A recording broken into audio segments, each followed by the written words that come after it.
Զրուցում ենք փաստաբան գերիների իրավական ներկայացուցիչ Սիրանուշ Սահակյանի հետ։ Տիկին Սահակյան, Արարատ Միրզոյանը վերջերս ելույթ ունեցավ, որտեղ նշեց, որ գերիների առնչությամբ Բաքվի հետ որևէ կառուցողական զրույց չեն կարողանում ունենալ։ Ձեր բնորոշմամբ պատճառը որն է։ Պատճառները քաղաքական են եւ դրա մասին բացահայտ հայտարարություններ կան երկու պետությունների ներկայացուցիչների կողմից։ Ադրբեջանը գերիներին պատանդ պահելով ստեղծել է լրացուցիչ լծակ, որով ներածում է Հայաստանի իշխանությունների վրա եւ փորձում է ցանկալի պայմաններով հասնել բազմաթիվ իրավաքաղաքական փաստաթղթերի ստորագրմանը։ Ադրբեջանը ամբողջովին դուրս է եկել միջազգային իրավական շրջանակից, ունենալով գերիների անհապաղ վերադարձման պարտականություն, խախտել է այս հանձնառությունը, ինչը պատերազմական հանցագործություն է, եւ իր հանցագործությունը կոչելու նկատառումներից ելնելով նաեւ կեղծ իրավական գործընթացներ է նախաձեռնել գերիների նկատմամբ, նրանց ներքին եւ արտաքին լսարանի առջեւ ներկայացնելով որպես հանցագործներ։ Բայց հասկանալի է, որ այստեղ մենք գործ ունենք բացառապես քաղաքական նկատառումների հետ, գերիների խնդիրը դա լծակ է Հայաստանի իշխանությունների վրա ճնշում բանեցնելու նպատակով։ Բաքվի հայ գերիներին Ադրբեջանը հաճախ ներկայացնում է որպես ահաբեկիչներ կամ դիվերսանտներ, իրավական ինչ գնահատական կտաք այս որակումներին։ Գերիները ըստ էության որևէ հանցագործություններ չեն կատարել եւ սա է պատճառը, որ նրանց վերագրում են անհեթեթ մեղադրանքներ, այնպիսի անհեթեթության, ինչպիսին կարող է լինել զինծառայողին ահաբեկչության մեջ մեղադրելը կամ սրանք իրենց բնույթով կեղծ մեղադրանքներ են, այդ մեղադրանքները դարձյալ քաղաքական պատվերի արդյունք են, առաջին անգամ դեռևս 2021 թվականի փետրվար-մարտ ամիսներին Ադրբեջանի բարձրաստիճան պաշտոնյաները նշեցին, որ Ադրբեջանում գերիներ չեն պահվում կան հանցագործներ, որոնք ահաբեկիչներ են, այս հայտարարության միջոցով իջեցվեց քաղաքական պատվեր եւ ողջ իրավապահամակարգը, որը կախյալ է կոնկրետ ընտանիքից, սկսեց այս քաղաքական պատվերին տալ իրավական նկարագրություն, նախաձեռնվեցին ապօրինի վարույթներ, դրանց շրջանակներում կեղծ նյութերի, փաստաթղթերի հիման վրա մեղադրանքներ առաջադրվեցին եւ մենք ներկայումս ականատես ենք ցուցադրական դատավարությունների, որոնք իրենց էությամբ փակ եւ գաղտնի են։ Այսինքն մի կողմից ադրբեջանական պետական լրատվամիջոցները քարոզչական նյութեր են տարածում, լուսանկարներ են տեղադրում, մյուս կողմից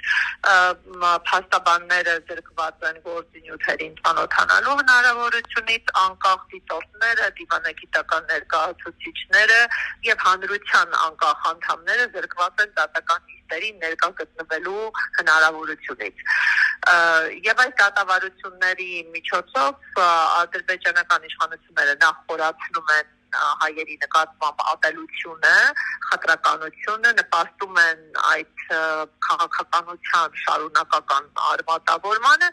մյուս կողմից դատավարությունների միջոցով արտաքին քաղաքական թեզերին տալիս են իրավական ամրագրում եւ հետագայում այդ դատական ակտերը փորձելու են գործարկել, շահարկել հենց Հայաստանի դեմ քաղաքական կամ իրավական հարթությունում։ Եվ սա եւս վերահաստատում է որ մենք գործ ունենք ոչ թե բնականon հարաբերությունների, բարեկամական փոխհարաբերությունների եւ խաղաղության հեռանկարի հետ, այլ գործ ունենք ադրբեջանական ագրեսիվ քաղաքականության հետ, որտեղ Ադրբեջանը նաեւ կեղծ օրակարգ է տանում միջազգային հարթություն։ Ժնևյան կոնվենցիաների մասին խոսենք, ինչպես է Ժնևի 4 կոնվենցիան կարգավորում ռազմագերիների պահման վերաբերմունքի եւ վերադարձի գործընթացը, Ադրբեջանը կոնկրետ ինչ դրույթներ է խախտել ըստ փաստագրված դեպքերի։ Նախ Ժնևյան կոնվենցիաները արտացոլում են միջազգային սովորութային իրավունքը եւ այստեղ կան շատ հստակ ձևավորված կանոններ, որ ակտիվ հակամարտության ավարտից հետո պետությունը պարտավոր է հայրենադարձնել բոլոր ռազմագերիներին եւ ցկցկումը համարվում է կոպիտ խախտում, Ժնևյան կոնվենցիոնալ դրույթների լուրջ խախտում, ինչը որակվում է նաև պատերազմական հանցագործություն եւ ռազմագերիների վարվելակերպին նվիրված առանձին կոնվենցիոնալ դրույթ կա, որը կանոնակարգում է գերեվարման ընթացքը եւ գերեվարումից հետո նրանց պահման պայմանները, արտաքին աշխարհի հետ հարաբերությունները եւ այլն, այստեղ փակ հաստատություններում պահվող անձանց առնչվող միջազգային բոլոր ստանդարտները վերաբերելի են, սկսած մարդկային վարվելակերպից, նրանց նկատմամբ բռնության նվաստացուցիչ վերաբերմունքի արգելման կանոններից վերջացած պահման պատշաճ պայմաններ, որը գնահատվում է տարբեր չափանիշներով, հիգիենիկ պայմանները, տարածքի մեծությունը, լուսավորությունը, օդափոխությունը, զբոսանքը, ազատ ժամանակ անցկացնելու հնարավորությունը, դուք մինչև կրոնական եւ այլ իրավունքների իրացման նախապայմաններ ստեղծելը եւ նաեւ կա շատ հստակ կանոն, որ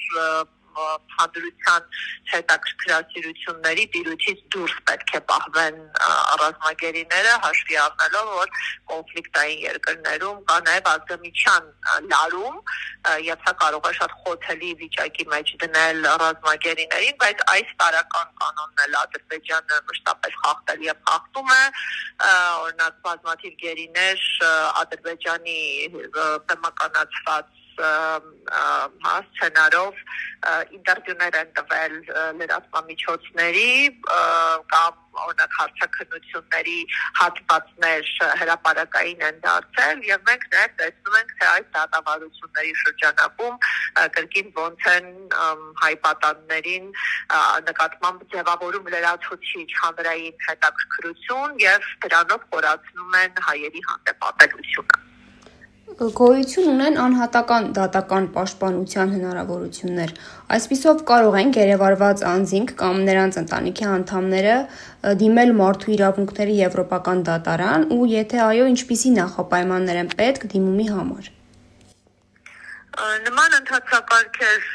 գոյություն ունեն եւ ես նշեմ, որ բազմաթիվ ընտանիքներ հենց անհատական գաղափարի շրջանակներում ներկայացրել են գործեր եւ անգամ հայրենադարձված գերիների պարագայում այդ գործերը շարունակվում են հաշվի առնելով, որ Ադրբեջանը գերիներին ենթարկել է բռնությունների եւ նաեւ կամայական է նրանց ազատությունից զրկել այդքան տևական ժամանակ։ Այս պահին Ադրբեջանում պահվող գերիների առնչությամբ եւս կան դատական ընթացակարգեր, մի մասը անհատական գործերի շրջանակում, իսկ գործերի ճնշող մեծամասնության պարագայում այս պահին պահվող գերիների մասով առկա է միջպետական գանգատ եւ մենք կարող ենք նշել, որ որևէ գերու իրավական պաշտպանվածության խնդիրը բաց չէ, սակայն այստեղ այլ հարց է առաջ գալու, եթե Հայաստանի Հանրապետությունը բոլոր դեպքերում հրաժարվի միջպետական գանգատներից, նկատի ունենալով, որ գերիների խնդիրը եւս միջպետական գանգատի առարկա է, այստեղ մենք մտահոգություններ ունենք, որ միջպետական գանգատներից հրաժարումը կդադարեցնի այս անձանց իրավական պաշտպանվածությունը եւ իհարկե մասնագիտական համայնքը տարբեր քննարկումներ ունի հասկանալու համար, թե ինչ ճանապարհով պետք է ընթանալ միջպետական գանգատներից հրաժարվելու պարագայում, որպեսզի այս անձին անպաշտպան չմնան։ Եվ իհարկե քննարկման առարկա է դառնում անհատական գործերի ներկայացումը, անհատական գործերի պարագայում հայերը ազատված են ադրբեջանական ներպետական միջոցները սպառելու պարտականությունից, քանի որ արդեն իսկ կա ձևավորված իրավական դիրքորոշում մարդու իրավունքների Եվրոպական դատարանի, համաձայն որի հայերի վերաբերող խնդիրներով ադրբեջանական մեխանիզմները արդյունավետ չեն, քանի որ այստեղ կա պետական ուղղորդմամբ խտրական քաղաքականություն, ուստի գանգատ կարելի է ներկայացնել առանց ադրբեջանական միջոցները սպառելու, բայց կա նաև ժամկետային խնդիր, այսինքն իրավունքի խախտումը տեղի ունենալուց հետո, երբ անդրդուտեր կամ պարտավոր է իմանալ դրա մասին, հոսում են դատաբարական ժամկետներ, որը 4 ամիսն է։ Եվ այս ժամկետը մի փոքր առանձնահատուկ կիրառվում է շարունակական խախտումների պարագայում, բայց այլապես պետք է հետևել նաև ժամկետներ։ Բաքվի ռազմագերիներից Ռուբեն Վարդանյանի առողջական վիճակի մասին քիչ թե շատ տեղեկություններ ունենք,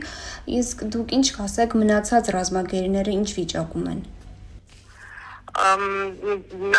Ռազմագերիների վերաբերյալ դժվար է ընդհանրացնել նրանց առողջական վիճակը եւ մենք ունենք դեպքեր, որ անձինք այնքան վատ վիճակում են, որ հոսպիտալացվել են, կան մարդիկ, որ քիչ թե շատ կայուն վիճակում են, բայց նաեւ այդ դինամիկան է անընդմեջ փոփոխվում, հաշվի առնելով, որ Ադրբեջանը այս ընթացքում տարաբնույթ միջոցներ կարող է ձեռնարկել, օրինակ, եթե սահմանափակվում են ընտանիքի անդամների հետ շփումները, դա հանգեցնում է ծանր հոգեբանական վիճակի, ինչը առաջ է բերում նաև ֆիզիկական առողջության խնդիրներ, դրանք կարող են կրկին փոփոխվել կախված նրանից, թե միջազգային ինչ կառույցներ են տեսակցում եւ ինչպիսի պարբերականությամբ, որոշակի թույլատրելի չափով դրա մասին խոսում են ընտանիքի անդամները, մենք տիրապետում ենք ինֆորմացիային, օգտագործում ենք իրավական գործընթացներում, բայց իրավացու չենք հրապարակայնացնել, դրա համար ուղղակի ամփոփելով նշեմ, որ տարբեր վիճակներ կան, ընդհանուր ծանր վիճակից, որը հանգեցնում է հոսպիտալացման, հարաբերականորեն կայուն վիճակ։ Եվ ինչպես տեղյակ եք, նաև Կարմիր խաչը վերջերս տեսակցել է, բայց նաև կա հստակ ազդակ, որ սա վերջին այցելությունն է եւ ամենայն հավանականությամբ Կարմիր խաչը զրկված է լինելու մեր հայ պատաններին տեսակցելու նոր հնարավորությունից, խնդիրը բարձրացնված է, միջազգային կառույցները քաջատեղյակ են եւ այստեղ կարծում ենք, որ Հայաստանի իշխանություններն էլ անելիք ունեն ապահովելու հյուպատոսական այցելության իրավունք մեր ռազմագերիներին, սա օրհասական է դառնում Կարմիր խաչի միջազգային կոմիտեի գործունեության դադարեցման ֆոնին, որտեղ Հայաստանի Հանրապետությունը այս այլընտրանքը չստեղծի,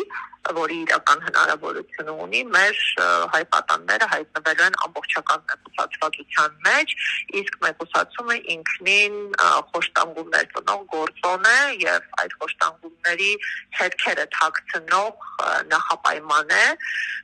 միակ ճանապարհը, որ մենք կարող ենք պաշտպանել հայ պատանների ֆիզիկական եւ հոգեկան առողջությունը, դա անկախ մասնագետների,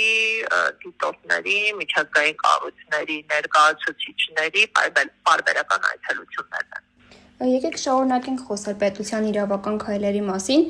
Ձեր կարծիքով Հայաստանը արդյոք լիարժեք է օգտագործում իր ունեցած իրավական գործիքակազմը գերիների վերադարձի պահանջով միջազգային ատյաններ դիմելու հարցում, ինչպես կարող է հայկական կողմը ավելի արդյունավետ գործել եւ ինչ պիտի անի, որ չի արել։ Ճիշտ ասած իրավական հարթակային հարթակն է, որտեղ Հայաստանը քիչ թե շատ գրագետ է գործել, այսինքն կարելի է իշխանություններին մեծամասամբ քննադատել թերի քաղաքական եւ դիվանագիտական ջանքերի համար, սակայն իրավական առումով կարծում եմ պետք է դրական գնահատականի արժանանան հանրային իշխանության գրողները եւ այստեղ հենց մասնագիտական թիմերն են շատ պատասխանատու կարևոր աշխատանք կատարել, իհարկե կան դեռևս մեխանիզմներ մեխանիզմներ, որոնք կարելի է գործարկել, օրինակ կարելի է ՄԱԿ-ի միջազգային արդարադատության դատարան դիմել նաև գերիների պաշտպանումների հետ կապված վեճով, Հայաստանի Հանրապետությունը դիմել է ռասական խտրականության արգելման կոնվենցիոնալ հիմքով, սակայն այլ կոնվենցիաներ կան, որոնք եւս կիրառելի են այստեղ ընդհանրակարգեր չկան, բայց իմ գնահատմամբ այստեղ էական վատ թողումներ չկան, Հայաստանի Հանրապետությունը օգտագործել է միջազգային արդարադատության դատարանը եւ մարդու իրավունքների եվրոպական դատարանը, որոնք կարևորագույն տրիբունալներ են մարդու իրավունքներին առնչվող միջազգային վեճեր լուծելու համար, բայց այստեղ նորից իրավական հարթակը կարող է բախվել քաղաքական նկատառումների, քաջատեղյակ եք, որ խաղաղության պայմանագրի դրույթներից մեկը հենց միջպետական հայցերի փոխադարձ հրաժարումն է, ուստի կարևոր է ոչ միայն գործընթացի մեկնարկը եւ դրա դրական ընթացքը, այլ վերջնարդյունքը, որտեղ այդ գործընթացները մեկնարկվել են վճիռներ ունենալու եւ այդ պարտադիր նորմերը Ադրբեջանի վրա հարկադրելու նկատառումներով, քանի որ Ադրբեջանը չի ցանկանում առանց դատական որոշումների գործել միջազգային իրավունքին համահունչ եւ այս անհրաժեշտ են ակտեր, այդ կառույցների քաղաքական ներազդեցություն Ադրբեջանին միջազգային իրավակարգ հետ վերադարձնելու նպատակով եւ խնդիրը կարծում եմ պետք է ձևակերպի, թե որքան Հայաստանը հետևողական կլինի միջպետական զանգատները իրենց տրամաբանական ավարտին բերելու նկատառումները եւ քաղաքական պատճառներով չի դիժեցնի գործընթացը։ Շնորհակալություն։ Ես եմ շնորհակալ։ Ես հիշեցնեմ, որ իմ զրուցակիցը փաստաբան գերիների իրավական ներկայացուցիչ Սիրանուշ Սահակյանն էր։